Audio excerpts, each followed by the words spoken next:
haba mai girma sun dadi yanzu akan ƙuri'a guda ɗaya kake so ka tashi hankalin jama'a haka? Ƙuri'a ɗaya ce fa kawai. Yalla bai, kowace ƙuri'a fa tana da muhimmanci. A lokacin da ake so a tsere yaren da zai zama yaren Amerika tsakanin Jamusanci da Turanci da ƙuri'a ɗaya tak ya samu rinjaye. A ƙasar Faransa mulkin demokradiyya ya samu rinjaye akan mulkin soja ne da ƙuri'a ɗaya tak. Hitler ya zama shugaban jam'iyyar Nazi ne da rinjayen ƙuri'a ɗaya tak. Washington ta zama sashen Amerika ne da rinjayen ƙuri'a ɗaya tak. Gwamnatin Vashfayi bisa rinjaye na ƙuri'a ɗaya tak aka kifar da ita.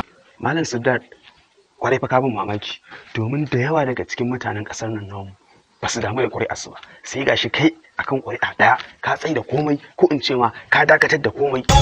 Sai kuma jama'a dai suna tare iraɗin cewa kana yin hakan duk domin kamfanin ka. Idan wannan ita ce tantamar taka, ka sani a daidai wannan lokaci na ajiye aiki daga matsayin shugaban kamfanin. Shin da gaske kake? Maganar gaskiya yanzu wannan kamfani san ba nawa bane. To yanzu me kace? Man da yin haka fa bana ganin zai sa ka samu nasara. Tunanin ba adawa shine hadari mafi girma ga demokradiyya. Ka tuna fa guggun 'yan siyasa ne a wannan jam'iyyar ba. Ba ka ganin cewa kuma kai kadai tilo. Ko Mahatma Gandhi da aka jefo daga jirgin ƙasa shi ɗaya ne.